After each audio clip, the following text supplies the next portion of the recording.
Good evening to all of you. Pragyan RS academy में आप सबका स्वागत है। आज हम लोग जलवायु विज्ञान यानी क्लाइमेटोलॉजी का एक महत्वपूर्ण टॉपिक पढ़ रहे हैं, इंसोलेशन यानी सूर्य तप, है ना।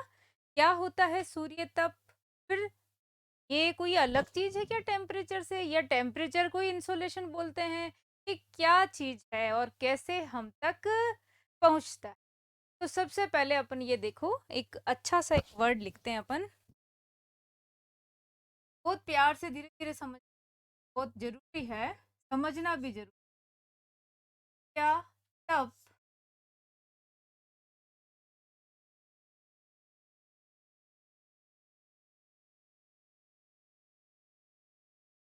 क्लियर। अब इंसुलेशन किसे कहते हैं? सबसे पहले आप ये देखो कि हमें एनर्जी कहाँ से मिलती है।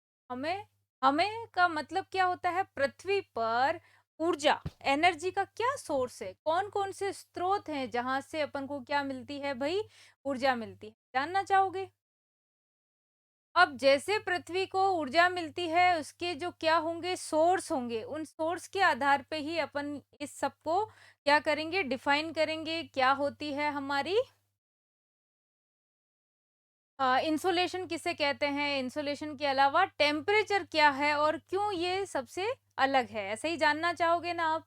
तो सूर्य को अगर अपन देखेंगे ना, तो आज सूर्य के बारे में देखेंगे बहुत सारी चीजें, के कोर में क्या है, इसकी संरचना में क्या है, और कैसे हमें इंसोलेशन प्राप्त होता है। सूर्य तप कहते किस है? तो सबसे पहले बात करेंगे कि हमारी जो पृथ्वी है, हमारा जो अर्थ है, इस अर्थ को एनर्जी,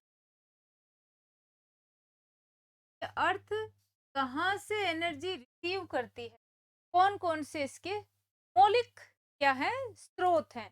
तो आप देखिए, जो इस पृथ्वी पर अपन तीन चीजें इधर लिख देते, सबसे पहला तो यही है सूर्य। सूर्य, और सूर्य से क्या प्राप्त होता है? सूर्य तप। ये ही हमारे एनर्जी प्राप्त करने का, पृथ्वी पर ऊर्जा प्राप्त करने का एक मौलिक सोर्स है। तो फिर क्या दूसरा कारण है? पृथ्वी का गुरुत्वाकर्षण, ग्रेविटी ऑफ अर्थ भी है, का गुरुत्वीय बल कह सकते हैं, पृथ्वी का, पृथ्वी की ग्रेविटी। और तीसरा अपन लेते हैं, कौन सा कारण हो सकता है? तो इंडोजेनेटिक फोर्स या अंतर्जात बल कहते हैं पृथ्वी का,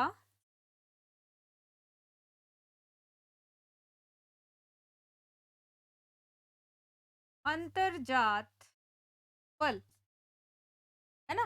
अंतर्जात बल का मतलब क्या होता है? अंतर्जात बल तो जेनेटिक फोर्स अपन जिसको कह रहे हैं, या फिर आप इसको कह सकते हैं भूतापीय ऊर्जा, जिसे जियोथर्मल भी कहते हैं। ये वो तीनों ही सोर्स है जहां से पृथ्वी पर ऊर्जा प्राप्त होती है। तो इन तीनों में से जो मुख्य स्थान, दी दो को तो आप नगण्य मान लो, है ना। और यही क्या है, क्या प्रोमिनेंट सोर्स है किसका? तो ऊर्जा प्राप्त करने का। इन तीनों में से प्रमुख है पृथ्वी पर ऊर्जा प्राप्त करने का स्रोत, तो वो कौन सा है? इंसुलेशन। अच्छा, एक बात अपने दिमाग में आप फिट कर लो, कैसे भी करो, कि साइंस कहती है, विज्ञान कहता है, और उसका मेथड कहता है कि कोई भी गर्म बॉडी होती है ना, तो वो अपने आप से फिर रेडिएट करती है। जितना तप उसका ज्यादा होगा, उसका रेडिएशन उतना ही होगा, लघु तरंगों के रूप में विकिरण होगा। ये भी आपको दो चीजें हमेशा याद करनी है। एक तो कोई भी गर्म चीज है वो क्या करती है? रेडिएट करती है। और गर्मी जिसकी जितनी होगी, तो उतनी ही लघु तरंगे निकलेगी। जैसे सूर्य से निकलती है तो शॉर्ट वेव्स निकलती है ना। और शॉर्ट अपन वेवलेंथ जिसको बोलते हैं, शॉर्ट वेव्स हो गई। और पृथ्वी से जो वापस पार्थिव विकिरण निकलती है, या जिसको अपन टेरेस्ट्रियल रेडिएशन बोलते हैं, वो कैसा होता है? तो वो लॉन्ग होता है, दीर्घ होता है ना, लॉन्ग वेव्स होती है। तो याद रखना, दो चीजें हमारे दिमाग में क्या कंफर्म हो गई, कि कोई भी गर्म चीज होती है वो विकिरण निकालती है अपने आप में से, और जिसका ज्यादा तप होगा उसकी लघु तरंगे छोटी होगी, है ना, शॉर्ट वेव्स के रूप में विकिरण बाहर होगा। और जिसका ताप कम होगा उसमें लॉन्ग वेव्स के रूप में वो रेडिएशन बाहर निकले। ठीक। अच्छा अब देखो, अब क्या है, सूर्य बहुत गर्म है, अपन देखते हैं सबसे पहले थोड़ा सा देख,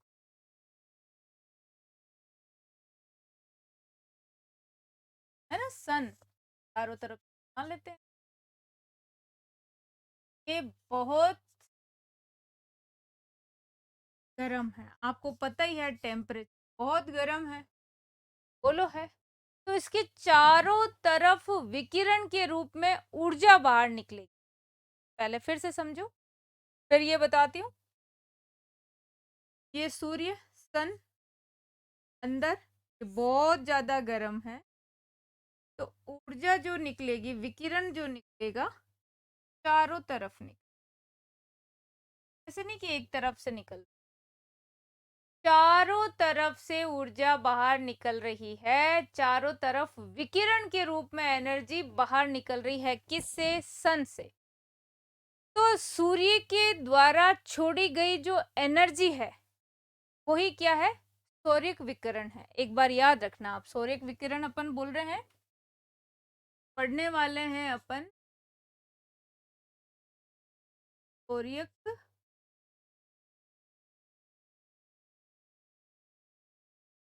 को अपन बोलते हैं सोलर रेडिएशन। ठीक है, अब सोलर रेडिएशन क्या है, अब वापस समझना आप, हम इंसोलेशन शब्द को ही डिफाइन करने की कोशिश कर रहे हैं यहाँ पे, और इंसोलेशन से पहले अगर इंसोलेशन को देखें वो क्या है, उसका फुल फॉर्म क्या है, शॉर्ट फॉर्म कोई, ये किसी का शॉर्ट फॉर्म है, तो आप देखोगे कि ये जो एक वर्ड है ना, यहाँ थोड़ा सा साथ में ले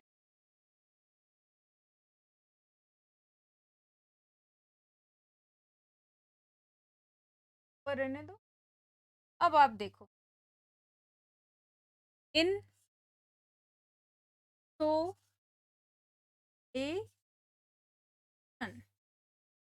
ये शॉर्ट फॉर्म किसका है, ये हो जाएगा इनकमिंग,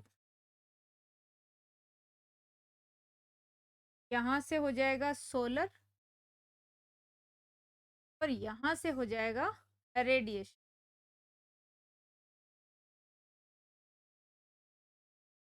इनकमिंग सोलर रेडिएशन मतलब होता है प्रवेशी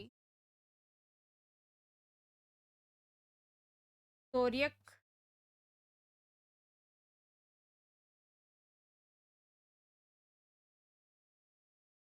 ये फुल फॉर्म आप समझ समझ लो, इंसोलेशन। इनकमिंग सोलर रेडिएशन, प्रवेशी सौर्यक विकिरण क्या है, तो आप सूर्य तप बोल सकते हैं।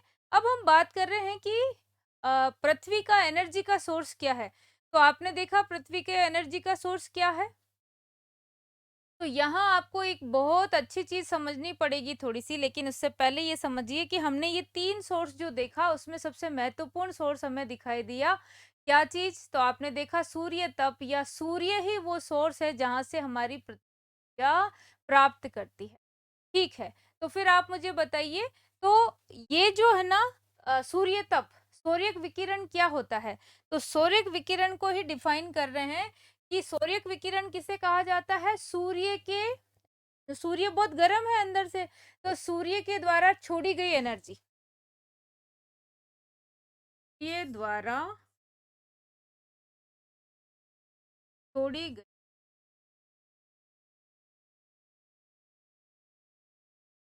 एनर्जी, या आप कह सकते हैं ऊर्जा ही क्या है, सोलर रेडिएशन है। और इंसोलेशन क्या है, तो इनकमिंग सोलर रेडिएशन। कैसे, अब अपन देखते हैं कि एक छोटा सा उदाहरण लो आप। अब क्या हुआ, ये जो आपने जैसे ही देखा वैसे, अब क्या हो रहा है, ये हमारी अर्थ है, ये अलग अलग लेयर्स हैं, अलग अलग अपनों ने पार्ट देखा ही है। तो जो ये सोलर विकिरण है, ये सौर्यक विकिरण है, ये पृथ्वी की तरफ आगे बढ़ रहा है, देखो ऐसे और कर देंगे, ठीक है, ये सौर्यक किरण, ये हमारी क्या हो गई, अर्थ। तो आप याद रखिए, जो सूर्य विकिरण पृथ्वी की तरफ आता है उसे सूर्य तप कहते हैं। ठीक है, जो पृथ्वी की तरफ, ये सूर्य विकिरण यहाँ लिख देते, पृथ्वी की तरफ आता है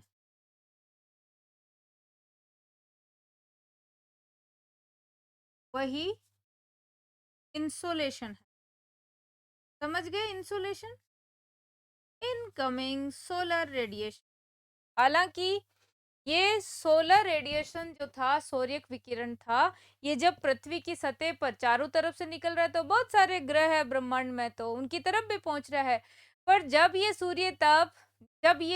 सूर्य विकिरण पृथ्वी की तरफ आता है तो उसे अपन क्या कहते हैं, इंसोलेशन। कंप्लीट।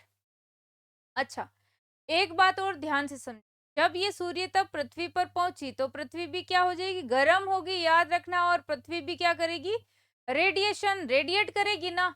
अब याद रखना कैसे, यहाँ एक फॉर्मूला फिर मैं बता देती हूँ।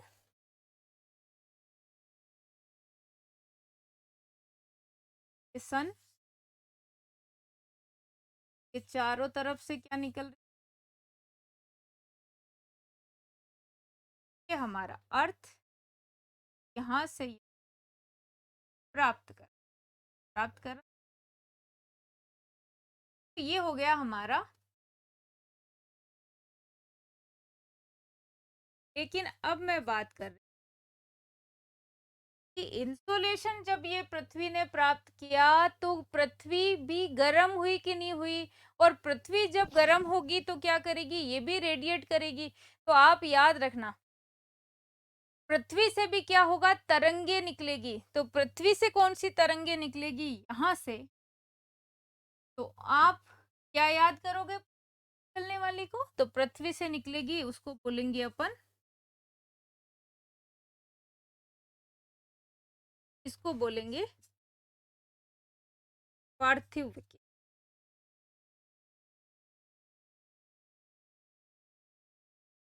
पार्थिव, ठीक है, टेरेस्ट्रियल रेडिएशन अपन बोलते हैं, तो पार्थिव विकिरण है। अब ये सूर्य विकिरण किस रूप में होता है, सूरज ज्यादा गर्म है कि पृथ्वी ज्यादा गर्म है। ये जो सूर्य किरण है किस रूप में है, तो आप याद रखना, लघु तरंग दैर्घ्य के रूप, शॉर्ट वेवलेंथ के अनुसार, ऐसे ऐसे भाई ये, ठीक है। और ये कैसा है, ये आएगा अपना दीर्घ दीर्घ तरंग दैर्घ्य, ठीक है। तो जो जिसकी गर्मी कम रहती है वहां से कौन सी किरणें निकलती है, तो दीर्घ तरंग दैर्घ्य निकलती है। आपको ये चीज याद करनी थी। अच्छा, एक और यहाँ पर फैक्ट याद करना कि वायुमंडल को ज्यादा गर्म करने में किसका योगदान होता है, कौन सी किरणों का। तो हमेशा वायुमंडल, हमारी पृथ्वी का वायुमंडल की बात कर रहे हैं अपन, तो वायुमंडल को ज्यादा गर्म कर, नोट लगा देती हूँ,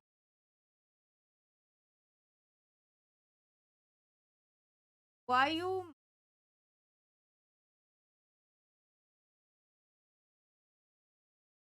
को ज्यादा गर्म करने में दीर्घ तरंग दैर्घ्य सहायक है, ठीक है। वायुमंडल गर्म किससे होगा, लॉन्ग वेवलेंथ से, ठीक। अब हम बात करते हैं कि सूर्य में ऊर्जा, ये तो समझ गए हम कि सूर्य की ऊर्जा है जो चारों तरफ बिखर रही है और हम तक पहुंच रही है। लेकिन ये हम तक पहुंचती कैसे है, क्या है ये, है ना। तो आप देखो,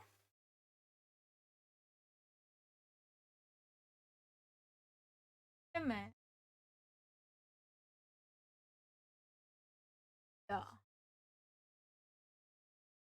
बस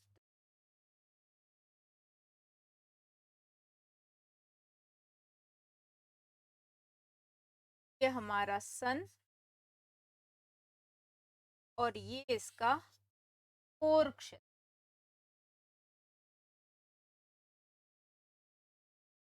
का कोर एरिया, जहाँ हाइड्रोजन हाइड्रोजन आपस में क्या करते हैं, यानी कि यहाँ नाभिकीय संलयन, नाभिकीय विखंडन जैसी क्रियाएं होती रहती है, जिसमें हाइड्रोजन और हाइड्रोजन मिलकर के हीलियम बनाते हैं। यहाँ लिख देती हूँ नाभिकीय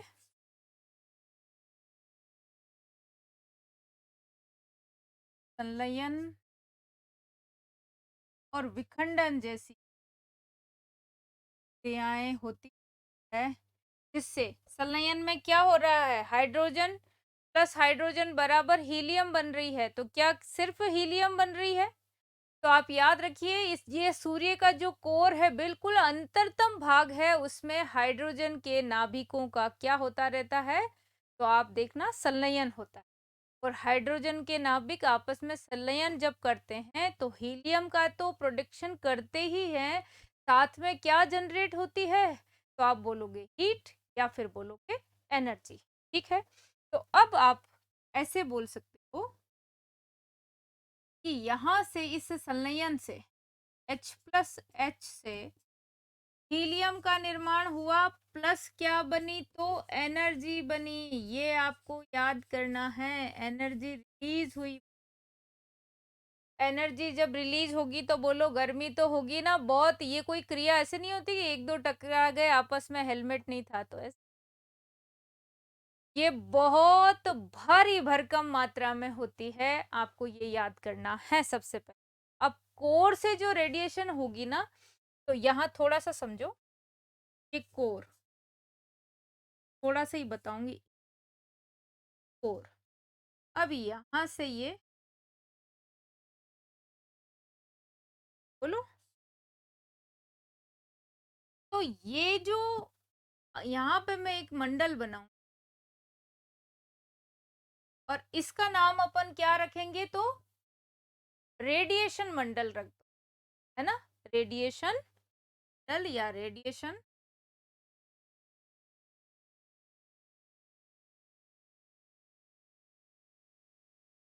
रेडिएशन मंडल। ओके, ये पहुंच रहा है। इसके बाद अगली स्थिति में, हालांकि इसको और आगे पढ़ेंगे अपन, लेकिन इसके बाहर भी देखते हैं तो एक संवहन मंडल होता है। संवहन मंडल,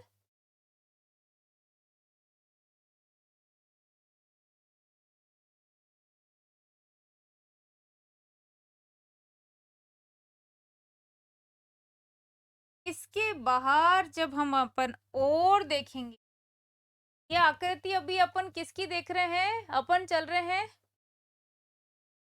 सूर्य की बात कर रहे हैं। तो अब अपन उस सतह की बात करें जो सूर्य की एकदम बाह्यतम सतह है, और ये सतह कहलाती है, ये सतह क्या बोलते हैं, ये कहलाती है फोटोस्फेयर, है ना। Photo photosphere is the outer most layer of the sun. सूर्य की सबसे बाहरी सतह का नाम क्या है, ये है सूर्य की सबसे बाहरी फोटोस्फेयर। इस फोटोस्फेयर से भी क्या रहता है, आप देखोगे तो इसका भी क्या बनेगा आगे चल करके भाई, वायुमंडल बनेगा, है ना। फोटोस्फेयर पे अपन देखेंगे तो याद रखिएगा, फोटोस्फेयर एक वायुमंडल, गर्म वायुमंडल है, जिसको अपन क्या बोलेंगे, तो यहाँ पर ये बना देती हूँ है, तो ये गरम गरम वायुमंडल है, जिसे हम क्रोमोस्फेयर बोलेंगे। आप इसको तो नहीं, क्या बोलेंगे,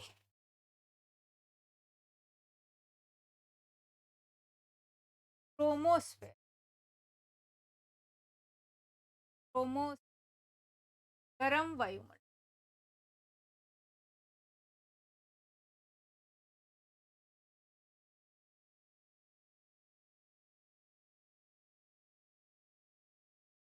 गर्म वायु, ठीक है। जहां पर क्या होता है, वायु यदि गर्म है तो यहाँ सौर पवन चलती है। पहली चीज तो ये याद रखिए, है ना। तो अब हालांकि यहीं पे खत्म नहीं होता है, इसको बीच में अगर आप चाहो तो ऐसे समझो, वापस से देखो, बहुत छोटा सा बना दे। ये हमारा कोर एरिया हो गया, तो बोलेंगे हम कोर। इसके बाहर ऐसे छोटा छोटा सा रेडिएट कर दे, ये हो जाएगा हमारा रेडिएशन डल, ना। क्या रेडिएशन के आगे आप ले रहे हो अन डल, डल। इससे ऊपर आप क्या ले रहे हो, इससे ऊपर अपन ले रहे हैं photosphere. Photosphere is the outer layer of the sun. Photosphere,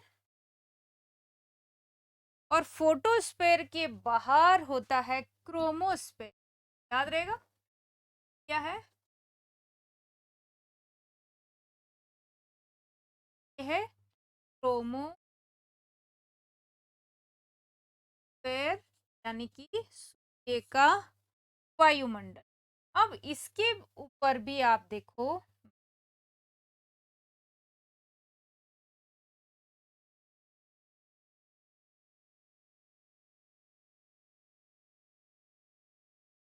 एक और पार्ट आ रहा है, इसको अपन बोलेंगे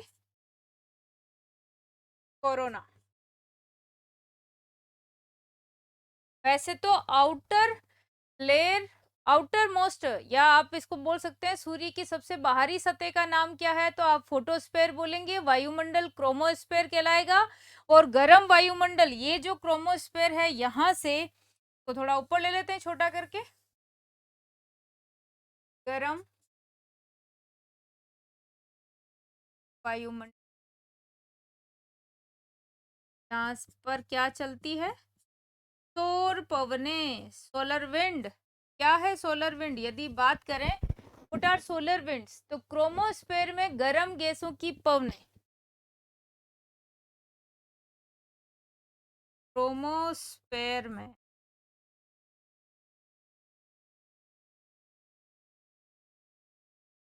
गर्म गैसों की पवने ही क्या है, सोलर विंड्स है। ऐसा याद रखना। और ये वैसे है ना धधकती हुई ज्वाला है, बहुत ही विस्फोटीय गति से निकलती है आगे, लाखों लाखों किलोमीटर तक ये ज्वाला चली जाती है, विस्फोटित होती है। और कभी कभी तो आपने सुना है कि ये जो गर्म ये सौर पवने हैं, ये विस्फोटित होती हुई ज्वाला के रूप में पृथ्वी तक आ जाती है। और पृथ्वी तक आ जाती है तो फिर हमने वहां हमारा बिल्कुल एग्जोस्फेयर के बाद जब टकराती है तो एक नाम सुना है अपनों ने, अरोरा बोरियालिस। अरोरा बोरियालिस और अरोरा ऑस्ट्रियालिस, नाम सुना है, ये वही है। कोरोना क्या है, क्रोमोस्फेयर के बाहर एक बहुत ही चमकदार, बहुत ब्राइट एक रिंग है, जो धधकती हुई क्या है, गैसें हैं। ये कब दिखाई देती है हमें, हम इसको देखते हैं, इसको देखते हैं ग्रहण के समय। जब ग्रहण लगता है ना, सूर्य ग्रहण कहते हैं अपन, तो हमें ये क्या दिखाई देती है, रिंग दिखाई देती है। तो सूर्य की इस रचना में हर जगह तापमान आप देखो कि इसका, जैसे अपन फोटोस्फेयर की बात करते हैं, तो फोटोस्फेयर अपन यहाँ तापमान की बात करेंगे तो इसका तापमान जैसे 6000 डिग्री सेंटीग्रेड होता है, लेकिन ये सब जगह बराबर नहीं होता, ये भी बात ध्यान रखने की। सूर्य की रचना में हर जगह तापमान 6000 डिग्री सेंटीग्रेड नहीं होता। फोटोस्फेयर में ये तापमान कहीं कहीं क्या होता है, कहीं कहीं किसी किसी जगह ये तापमान क्या कर लेता है, कम हो जाता है। ऐसा नहीं कि बहुत कम होता है, लेकिन आप ये वापस से इस संरचना को देखो, मैं छोटा ही बनाऊंगी अब। ये कोर है, ये आप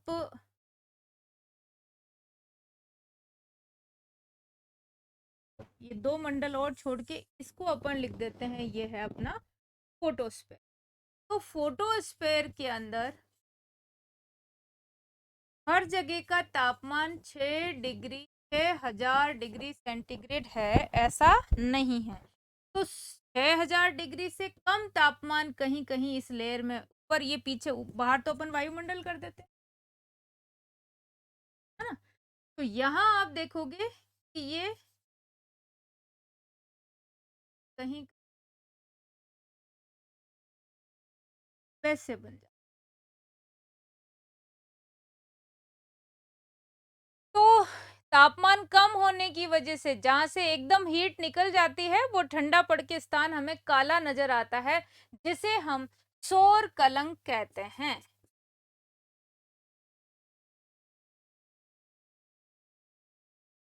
ये सौर कलंक होता है, इनमें टेम्परेचर डाउन होता है। यहाँ जो टेम्परेचर होगा वो माइनस, आप यूं कह दो ज्यादा नहीं, तो 6,000 डिग्री में से माइनस कर देंगे अपन 1,500 डिग्री, तो लगभग लगभग 4,500 डिग्री सेंटीग्रेड का ये तापमान रहता है, जिसमें हमें क्या दिखाई देता है यहाँ पर। तो सौर कलंक की बात कर रहे हैं अपन। ये सौर कलंक हमें आगे कैसे सूर्य तप को प्रभावित करने में, तापमान को प्रभावित करने में, सब में आगे जब हम पढ़ेंगे तो हमें समझ में आएगा ही आएगा। ठीक है, तो आप आराम से देखो कि सबसे पहले आप एक चीज का बहुत अच्छे तरीके से ध्यान रखना कि हम जो ये चीज पढ़ रहे हैं कि इंसोलेशन जो चीज पढ़नी थी हमें, उसमें हमने ये सूर्य में देखा, संरचना एक बड़ा टॉपिक है आगे। लेकिन फिर मैं ये कह रही हूँ, सबसे पहले सौर कलंक क्या है, सौर कलंक किसे कहते हैं, है ना। सौर कलंक का नाम आपने सुना है, कितने विद्यार्थियों ने सुना है आपने इस जब आपका वीडियो खत्म हो जाए तो आप क्या करोगे, कमेंट करो। हाँ, सौर कलंक हम जानते थे पहले से, निश्चित रूप से जानते होंगे, कोई बहुत बड़ी बात नहीं हो गई, ये तो सभी अपन जानते हैं इसको। ये चमकता हुआ कोरोना जो आपको दिखाई दे रहा है, ये हम कब देखते हैं, क्रोमोस्फेयर हमें दिन के समय में नहीं दिखाई देता है। दिन में जब हम सूर्य को देखते हैं तो हमें सिर्फ फोटोस्फेयर दिखाई देता है, बस आप यही ध्यान रखना, क्या दिखाई देता है, फोटोस्फेयर दिखाई देता है। और ये भी खूब चीज ध्यान होगी कि सन का जो कोर है, अंतरतम भाग है, वहाँ न्यूक्लियर फ्यूजन यानी नाभिकीय संलयन और विखंडन की क्रिया होती है, जिसमें नाभिकीय संलयन यानी कि हाइड्रोजन और हाइड्रोजन जब ये टकराएंगे तो क्या बनाएंगे, हीलियम बनाएंगे, साथ साथ में ऊर्जा भी उत्पन्न करेंगे। अब ये ऊर्जा फिर क्या करेगी, वहां से निकलेगी। अब निकलती तो कहीं तो पहुंचेगी ना, यात्रा करती है ये, तो फोटोस्फेयर में पहुंचती है, तब इसका तापमान अपन देखते हैं कितना हो जाता है, 6,000 degree centigrade. Outer layer of the sun is called photosphere, ये आपको बहुत अच्छे से समझ में आ गई। और फोटोस्फेयर में सतह के बाद सूर्य का एक वायुमंडल है जिसे हम क्रोमोस्फेयर कहते हैं। और क्रोमोस्फेयर में भी आउटर पार्ट है कोरोना, ये सबसे बाहरी भाग होता है, outermost part of the sun is corona. ये कब दिखाई देता है, ये हमें सूर्य ग्रहण के समय कोरोना दिखाई देता है। कोरोना का मतलब बीमारी नहीं हो गई, ये ग्रहण के समय चारों तरफ, एक सूर्य के चारों तरफ एक चमकता हुआ सा क्या है, छल्ला है। ठीक है, ध्यान रखना। तो हम दिन में जो देखते हैं वो हमें फोटोस्फेयर दिखाई देता है, और हमें ग्रहण के समय क्या दिखाई देता है, तो आप ये इसका बात करेंगे, है ना। अब हम बात करते हैं आगे कि जब ये ऊर्जा एग्जोस्फीयर में पहुंचती है, यानी कि कहीं से निकल करके कहीं तो पहुंचेगी, ये एनर्जी यात्रा करेगी, ट्रेवल करेगी, तो यहीं से ये सोलर रेडिएशन जो है हमारी पृथ्वी तक पहुंचती है, और यही सोलर रेडिएशन को हम इंसोलेशन कहते हैं। जब एनर्जी कोर से निकलती है तो आगे फोटोस्फेयर तक पहुंचती है, तो क्या उस एनर्जी में आप सोचिए, जैसे जैसे एनर्जी बाहर ट्रेवल करेगी, आप ध्यान रखना एनर्जी का लॉस होता है, एनर्जी कम रहती, उस लेवल से नहीं निकल पाएगी। ठीक है, ये आगे हम खूब अच्छे से डिस्कस करेंगे। यहाँ मैं सिर्फ आपको इतना बता रही थी कि सौर कलंक किसे कहते हैं, जो तापमान है, उस तापमान में आप देखो कितने डिग्री की कमी आ गई, 1,500 डिग्री सेंटीग्रेड, यानी 6000 डिग्री जो अपना तापमान था उसमें 1500 के लगभग। तो जहां से एकदम क्या निकल गई, हीट बाहर निकल गई, वो ठंडा स्थान जो बच गया उसी को अपन बोलते हैं सूर्य कलंक, जिसको आप धब्बे धब्बे टाइप में देखते हो। ठीक है, तो सूर्य कलंक भी हमें आगे काम देंगे, ये कैसे अपने को प्रभावित करते हैं। और इनके भी बीच बीच में ऐसा नहीं है कि ये काले काले धब्बे हो जाएंगे, बहुत एक चमकीला क्षेत्र भी बनता है, बहुत चमकीला। यहाँ अलग से बना देती हूँ मैं, इसको अपन बोलेंगे ये चमकीला क्षेत्र रह जाता है। ये चमकीला क्षेत्र भी क्या कहलाता है, तो ये आप याद रखना, फेकुला बोलेंगे। ये दो वर्ड आपको याद रखने हैं। बीच बीच में ज्यादा चमक वाले क्षेत्र भी होते हैं जिसे हम फेकुला कहते हैं। ठीक है, अब आप मुझे ये देखिए कि जैसे ही सूर्य के कोर से ये रेडिएशन क्या कर रही है, बाहर आ रही है, तो बाहर जब ये आएगी तो अब क्या कहलाएगी, इसको भी देख लेते हैं। ये और कलंक हो गया, आगे देखते हैं। तो आप याद रखें, सूर्य से जो विकिरण निकलता है, ये विकिरण हमें फोटॉन के रूप में ही बना देती हूँ। और सन से ये जो सौर्यक विकिरण है,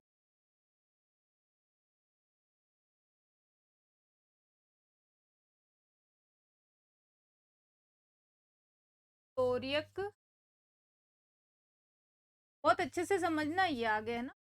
ये जो हमारा सोलर रेडिएशन है, ये हमें फोटोन के रूप में मिलता है। फोटोन के रूप में, फोटोन के रूप में मतलब आप ऐसे कह सकते हो PH या फोटोन। ठीक है, फोटोन के रूप में मिलता है। तो फोटोन क्या है, एक प्रकार का, एक प्रकार का बंडल, वाहक बोल दो, वाहक है, जिस जो क्या लेकर के चलता है, जो सोलर रेडिएशन लेकर चलता है, समझना, लेकर चलता है। तो फोटोन एक सूर्य विकिरण भी तो किसी न किसी कण से तो आती होगी, और वो कण कौन है, फोटोन है। विकिरण के जितने भी पार्ट रहते हैं, विकिरण में कितने प्रकार की किरणें आती है, क्या है, इसको अपन बोलेंगे स्पेक्ट्रम बोलेंगे, है ना। यहाँ एक वर्ड होगा कि इसके अंदर क्या होंगे, ये क्या होगा, तो यहाँ एक वर्ड आता है स्पेक्ट्रम। नाम सुना है स्पेक्ट्रम। स्पेक्ट्रम में वो सब रूप आ जाएंगे जिससे क्या होता है, सूर्यक विकिरण पृथ्वी तक आता है।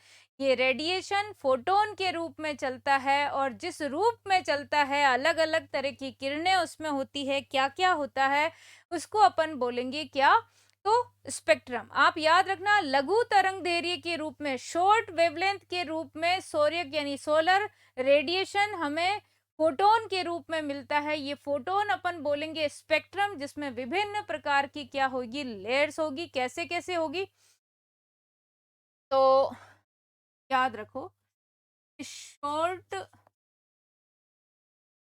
वेवलेंथ के रूप में हमको सोलर रेडिएशन मिलता है ना। और वो हमें किसके माध्यम से मिल रहा है, फोटोन के माध्यम से। फोटोन के माध्यम से क्या क्या मिल रहा है, और वो सब हम क्या कहलाएंगे, क्या बोलेंगे, spectrum.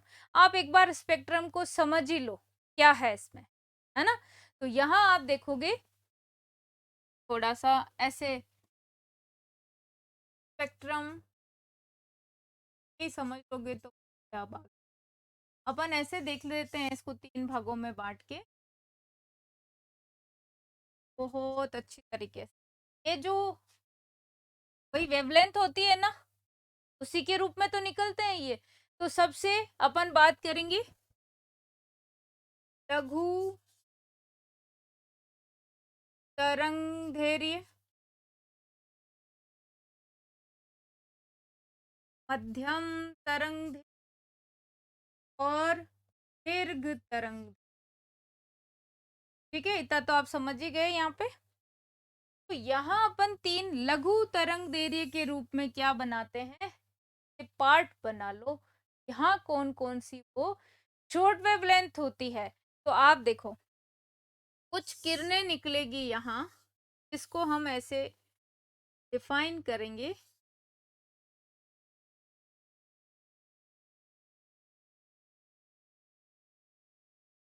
X rays, gamma rays, rays और यूवी रेज, ये 3 आप याद करो। हालांकि हम ये देखेंगे कि ऐसे इनका एक माइक्रोन में क्या है, अपन माप के देखें ना तो एक्सरे और गामा रेज जो है वो कहाँ तक होती है, तो बहुत ही छोटी सी तरंग दैर्घ्य उनकी कैसी होती, वेवलेंथ शॉर्ट, जैसे 0.0005 से लेकर के 0.02 माइक्रोन तक होती है। ऐसे ही जो यूवी रेज है उनकी भी 0.20 से लेकर के और 0.4 माइक्रोन तक होती है, पराबैंगनी किरणों तक। ये तो हो गई आपकी, किस में आएगी, शॉर्ट वेवलेंथ वाली में, 3 अपना। अब अपन एक इसको देखते हैं, ये को बोलेंगे दृश्य प्रकाश।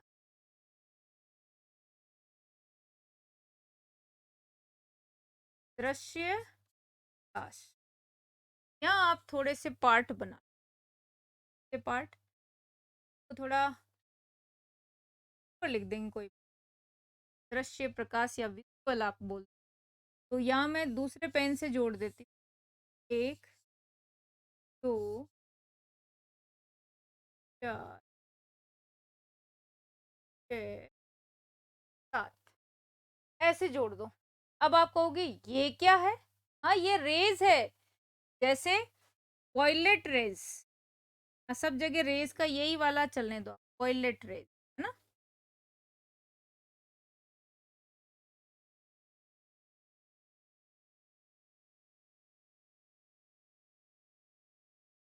वॉयलेट रेज, फिर ब्लू रेज, फिर कैसा आएगा, ग्रीन रेज है ना, येलो रेज, येलो के बाद आप बात करोगे ऑरेंज की, करोगे कि नहीं करोगे। तो फिर एक वॉयलेट के अलावा, सॉरी इसमें विबग्योर आपने नाम सुना होगा, इंडिगो रेज, येलो रेज और ऑरेंज और रेड, विबग्योर, इसको अपन बोलते हैं, ये अपना हो गया विजिबल रेज, दृश्य प्रकाश है, ये विजिबल लाइट है। विजिबल रेज की जगह अपन लिख देते हैं visible light, visible light. Okay, तो विजिबल लाइट हो गई। विबग्योर आपने सुना ही है, जो हम देखते हैं कभी कभी, इंद्रधनुष जिसको अपन बोलते हैं। अब लॉन्ग वेव की तरफ अपन चलेंगे ना, और भी अगर अपन देखें, इनको हम देख सकते हैं हमारी आंखों से। इसमें वापस अपन चलते हैं इस तरफ, यहाँ अपन, और यहाँ लिखते हैं कि यहाँ क्या होती है, इंफ्रारेड, इंफ्रारेड। आपने माइक्रोवेव नाम सुना होगा, माइक्रोवेव नाम सुना, और आपने नाम सुना है radar and radio wave, radar radio, ये एक आपका बिल्कुल शॉर्ट, तो अपन कहते हैं स्मॉलेस्ट वेवलेंथ से हम लोग बिल्कुल लॉन्गेस्ट वेवलेंथ की तरफ गए हैं। दिस इज द ऑर्डर, ये ऑर्डर का सवाल यहाँ से स्पेक्ट्रम का बन जाता है, तो आपको सही करना होगा यहीं से, ऐसे इस ऑर्डर में मिलता है ये अपन। अच्छा, वैसे अगर आप देखो ना अलग अलग, तो हमें सूर्य की किरणों से हमारा सन है ना, अब यहाँ से जितनी भी शॉर्ट वेव्स आ रही है वहीं से सोलर रेडिएशन फोटोन के रूप में आ रहा है, स्पेक्ट्रम बन रहा है। उसी में हम आगे इसमें जब यहाँ देखेंगे x rays and gamma rays, ये बहुत स्मॉल होती है, यहाँ तक कि यूवी भी, ये दोनों। अब ये जो निकलती है ना, ये कितनी माइक्रोन होती है, आप देखो बहुत छोटी, 0.0005 से लेकर के 0.02 माइक्रोन। इनके माप जो हम नंगी आंखों से देख नहीं सकते। यूवी रेज जो निकलती है वो 0.02 से लेकर के आगे 0.4 माइक्रोन। अच्छा, जो हमारी विजिबल लाइट होती है ना, वो कितने से होती है, तो याद रखिएगा हमारी विजिबल लाइट जो है वो 0.4 से लेके 0.7, जिसको हमारी आंखें देख सकती है। इसीलिए हम कभी कभी इंद्रधनुष देख लेते हैं, उसमें भी जो वायलेट कलर रहता है वो थोड़ा स्मॉल की तरफ है, यानी वेवलेंथ इसकी शॉर्ट होती है इसलिए कम दिखाई देता है, लेकिन रेड सबसे ज्यादा दिखाई देता है क्योंकि बढ़ते हुए क्रम की तरफ आता है। ठीक है ना। अब इंफ्रारेड और ये इनकी थोड़ी अब बढ़ती जाएगी, है ना, ये 0.7 से फिर 3000 तक भी आते जाएंगे आगे, लेकिन ज्यादा बड़ी भी हमें दिखाई नहीं देती। अब ध्यान रखो क्या होता है कि इनकी जो पेनिट्रेशन पावर रहती है वो शॉर्ट जो वेव्स होती है उनकी सबसे ज्यादा रहती है, यानी किसी पेनिट्रेशन मतलब होता है किसी के अंदर तक घुसना। जैसे एक्सरेज और गामा रेज को अगर अपन देखें तो ये बहुत ज्यादा क्या है, इनका पेनिट्रेशन पावर सबसे हाई है, और जिसका पेनिट्रेशन पावर हाई होगा तो वो ठोस से ठोस, कठोर से कठोर पदार्थों के बीच को भेदते हुए निकल जाएगी। आप सोचो ना, एक्सरे नाम नहीं सुना कि अपन एक्सरे कराते तो मांस को भेद के हड्डी का चित्र ले आता है, ये भी एक्सरे भी बार बार ये किरणें पटकना सही नहीं है, किसी छोटी सी शॉर्ट टाइम पे वो करते खट किया और अपन को निकाल देते हैं। तो आप सोचो ऐसी पेनिट्रेशन पावर वाली शॉर्ट वेव्स क्या सभी हमारे वायुमंडल पर पहुंचती है, तो आप कहोगे नो, ये सन कोर हो गया, आप यहाँ पर आगे करेंगे फोटोस्फेयर हो गया, क्रोमोस्फेयर हो गया, ये कोरोना हो गया। अब आप बात कर रहे हो इस सिचुएशन की, अर्थ है, अर्थ बना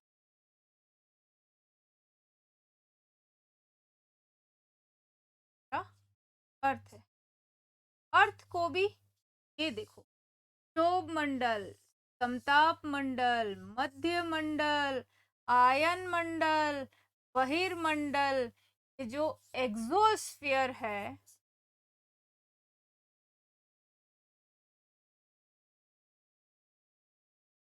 यहाँ पे तो ये सोलर रेडिएशन आ ही रहा है, लेकिन आप देखो जिनकी पेनिट्रेशन पावर हाई है, यदि ये किरणें क्या सभी हमारी पृथ्वी तक पहुंचती है, इतनी ठेस पहुंचाने वाली नहीं है।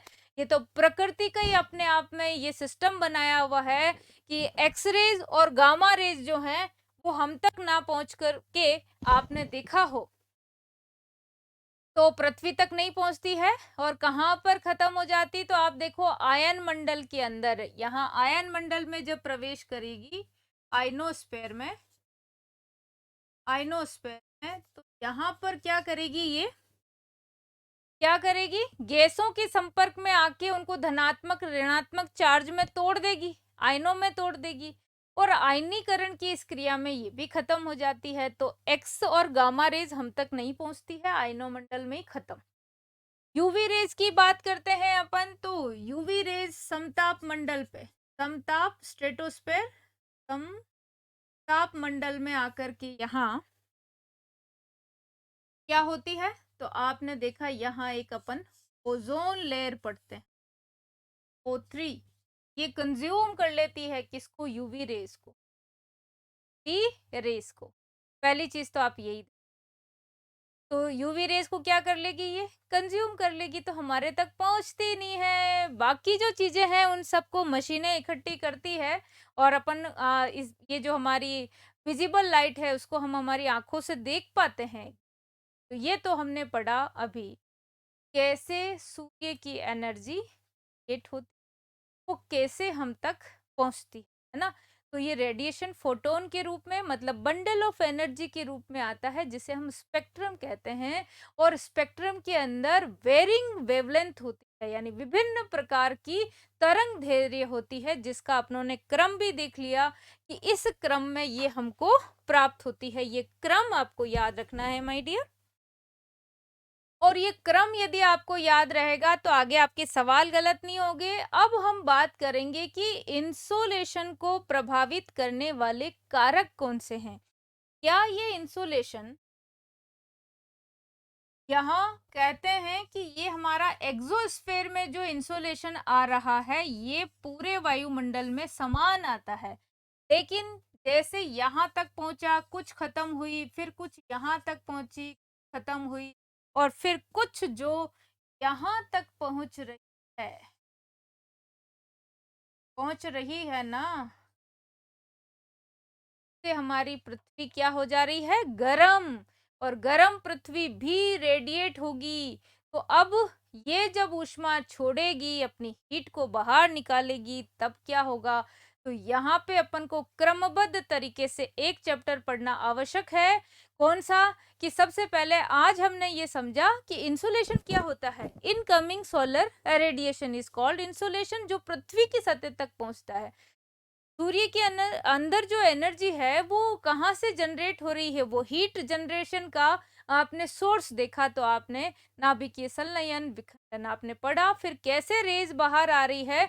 और जितनी ज्यादा गर्म बॉडी कोई होगी तो वो शॉर्ट वेवलेंथ के रूप में अपना रेडिएशन छोड़ेगी, और शॉर्ट वेवलेंथ से हम लॉन्गेस्ट वेवलेंथ की तरफ चले। तो ये प्रक्रम आपको याद रखना है कि कैसे एक्सरेज, यूवी रेज, ये violet rays, indigo, blue, green, yellow, orange, red, infrared, microwave, radar and radio waves, ये सभी एक लाइन में है। आप कोई सा भी इसको यदि याद कर लेंगे तो वो क्रम में है, किसकी वेवलेंथ किससे, तो ये घटते क्रम में, ये बढ़ते क्रम में, उधर से करोगे तो घटते।